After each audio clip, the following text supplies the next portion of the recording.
बिना दहीर माँ लक्ष्मींकर प्रिय आज खट्टा बनैबा आ ता सहित शाग मुग बनैबा। दीटा जाक रेसिपी को आपण बहुत सहजरे आ कम समय रे प्रस्तुत करि परिबे। आपण आकु कोनोसी भी ओषा व्रत दिन प्रस्तुत करी खाई परिबे। नमस्कार, ट्विंकल किचन को आपण मानकु स्वागत। प्रथमे आमे खट्टा बनैबा सेथिपई मेठी दीटा बड़ साइज रो मूला, खंडे कखारु आ खंडे कंध मूला नैची। परिवार क्वांटिटी आपण आपनको हिसाब रे कम बेसी करि परिबे। मेठी सब परिबा को टिके मोटा मोटा करी काटिकी भल भाबे धोईकी नै जाईची। आपण परिबा को आपनको हिसाब रे कोनोसी भी शेप रो काटिकी नै परिबे। मेठी कढ़ाई रे 3 कप पानी देइची। आपनको खट्टार जेमती कंसिस्टेंसी दरकार से अनुसार पानी नेबे। तापरे मेथिरे आधा छोट चम्मच हळदी गुंड आ स्वाद अनुसार लूण पकईची। एबे आमे सब को भल भाबे मिक्स करी पानी को हाई फ्लेम रे फुटिबा पई छाडी दबा। पानी एटी भल से फुटी गलानी। एबे आमे एथिरे काटिकी रखिथिबा परिबा को देई दबा आ सब को भल भाबे मिक्स करी आमे को कवर करी लो फ्लेम रे 7 रु 8 मिनिट पर्यंत कुक करिबा जेमती परिबा भल से सिझी जिवो। मेठी आधा कप पानी रे किछि तेंतुली को बतुरेकी की रखिथिली। आपन को जेतिकी खट्टा दरकार से अनुसार तेंतुली नेबे। तेंतुली को भल भाबे चकड़िकी तार रस बाहर करि दबा। खट्टा को बहलिया करिबा पई मेठी आधा कप पानी रे गोटे छोट चम्मच चाउल गुंड को भल भाबे मिक्स करके नै जाईची। 7 रु 8 मिनिट पर मेठी घोड़नी काढ़ी देइची। मेठी आपन को देखे दउची परिबा एटी भल से सिझी जाईची। एबे मु एथिरे 1 इंच रो अदा आ 2टा कंचा लंका को छेचिकी पकईची। आपन को जेतिकी राग दरकार से अनुसार कंचा लंका नेबे। तापर आमे जो तेंतुली रस करी रखिथिले ताकू देई दबा आ गुड़ दबा। आपन को खट्टा जेतिकी मीठा दरकार से अनुसार गुड़ पकेबे। एबे आमे सब को भल भाबे मिक्स करि दबा। तापर आमे जो चाउलर पेस्ट बनेकी रखिथिले ताकू धीरे धीरे देकी खट्टा रे भल भाबे मिक्स करिवे। सब को भल भाबे मिक्स कला परे आमे को मीडियम फ्लेम रे 2 रु 3 मिनिट पर्यंत कुक करिबा। एटी 2 रु 3 मिनिट हेई गलानी। खट्टा एठी टिके बहलिया हे जाईची। एबे आमे गैस बंद करि दबा आ ए खट्टा रे दबा पई गोटे छुंक बनेबा। छुंक पाई मेटी गैस रे गोटे तड़का पैन बसई गरम होबाक रखिथिली। तड़का पैन भल से गरम होला परे मेथरे घियो देइची। घियो को भल भाबे मेल्ट होबाक दबा। माँ को पाखरे जो भोग लगी थाए से घियो रे बनी थाए, सेति पई मेटी घियो रे छुंक दउची। घियो जगह रे आपण रिफाइन ऑयल नै परिबे।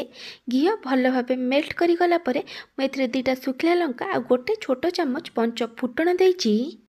तापरे मेथिरे किछि भृसंग पत्र दउची। एबे आमे सब को भल भाबे मिक्स करी आकु भाजीबा।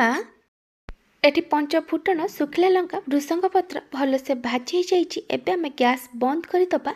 छुंक को खट्टा ऊपर देई कवर करी दबा। 3 रु 4 मिनिट पर मेटी घोड़नी काढ़ी देइची। खट्टा को आउ थरे भल भाबे मिक्स करी दबा। तापरे मु एथिरे भजा जीरा लंका गुंड दउची। आपण आपनको टेस्ट अनुसार भजा जीरा लंका गुंड पकेइबे।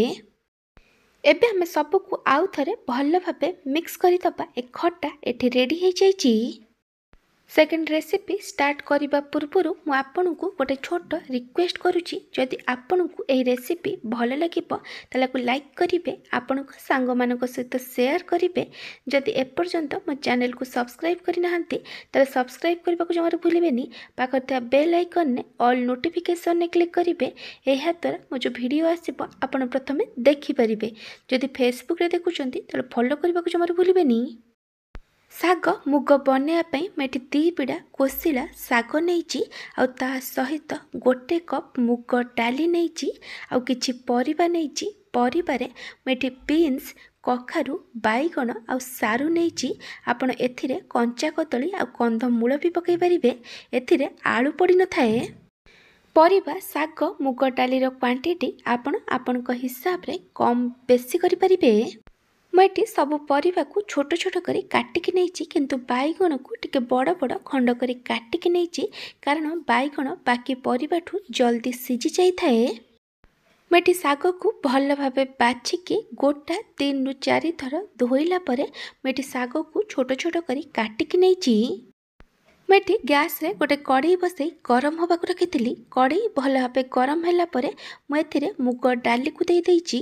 ମୁଗ ଡାଲିକୁ କଣ୍ଟିନ୍ୟୁଅସ୍ ଗୋଳେଇ ଗୋଳେଇ ଲୋ ଫ୍ଲେମ୍ରେ ଭାଜିବା, ଯେମିତି ମୁଗ ଡାଲିର କଞ୍ଚା ବାସ୍ନା ପଳେଇବ ଆଉ ମୁଗ ଡାଲି ଟିକେ ଲାଇଟ୍ ଗୋଲ୍ଡେନ୍ ବ୍ରାଉନ୍ କଲର୍ ହେଇ ଭାଜି ହେଇଯିବ। ମୁଗ ଡାଲି ଏଠି ଭଲସେ ଭାଜି ହେଇଗଲାଣି। ଏବେ ଆମେ ମୁଗ ଡାଲିକୁ ଗୋଟେ ବଡ଼ ବାଉଲରେ କାଢ଼ିଦେବା।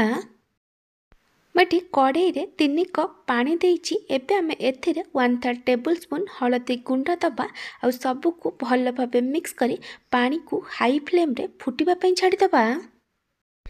ପାଣି ଏଠି ଭଲ ଭାବେ ଫୁଟିଗଲାଣି। ଏବେ ଆମେ ଏଥିରେ ଭାଜିକି ରଖିଥିବା ମୁଗ ଡାଲିକୁ ଭଲ ଭାବେ ଧୋଇକି ଦେଇଦେବା।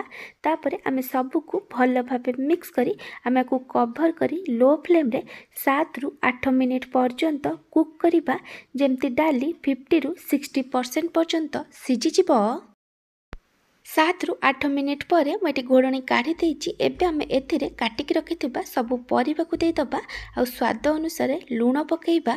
ଏବେ ଆମେ ସବୁକୁ ଆଉ ଥରେ ଭଲ ଭାବେ ମିକ୍ସ କରି ଆକୁ କଭର୍ କରି 7 ରୁ 8 ମିନିଟ୍ ପର୍ଯ୍ୟନ୍ତ ଲୋ ଫ୍ଲେମ୍ରେ କୁକ୍ କରିବା, ଯେମିତି ଡାଲି ଆଉ ପରିବା ଭଲ ଭାବେ ସିଝିଯିବ। 7 ରୁ 8 ମିନିଟ୍ ପରେ ମୁଁ ଏଠି ଘୋଡ଼ଣୀ କାଢ଼ି ଦେଇଛି। ମୁଁ ଏଠି ଆପଣଙ୍କୁ ଦେଖାଇ ଦେଉଛି ଏଠି ଡାଲି ଆଉ ପରିବା ଭଲସେ ସିଝି ଯାଇଛି। ଏବେ ଆମେ ସବୁକୁ ଆଉ ଥରେ ଭଲ ଭାବେ ମିକ୍ସ କରିଦେବା ଆଉ ଗ୍ୟାସ୍ ବନ୍ଦ କରିଦେବା।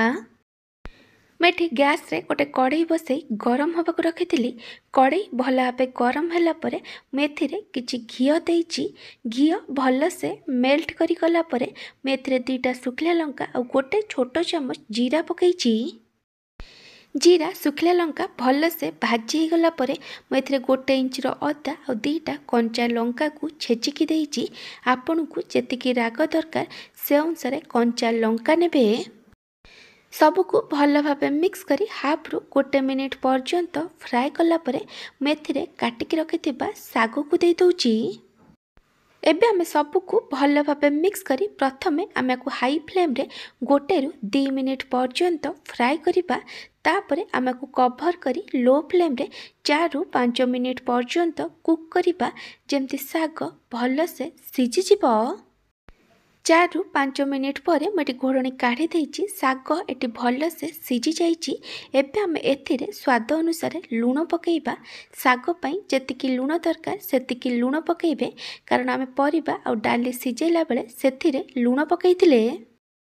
ସବୁକୁ ଭଲ ଭାବେ ମିକ୍ସ କଲା ପରେ ଆମେ ଏଥିରେ ସିଝେଇକି ରଖିଥିବା ମୁଗ ଡାଲି ଆଉ ପରିବାକୁ ଦେଇଦେବା ଆଉ ସବୁକୁ ଭଲ ଭାବେ ମିକ୍ସ କରି ଆମେ ଆକୁ କଭର୍ କରି ମିଡ଼ିୟମ୍ ଫ୍ଲେମ୍ରେ 1 ରୁ 2 ମିନିଟ୍ ପର୍ଯ୍ୟନ୍ତ କୁକ୍ କରିବା।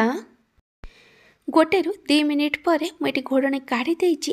ଏବେ ଆମେ ସବୁକୁ ଆଉ ଥରେ ଭଲ ଭାବେ ମିକ୍ସ କରିଦେବା ଆଉ ଗ୍ୟାସ୍ ବନ୍ଦ କରିଦେବା।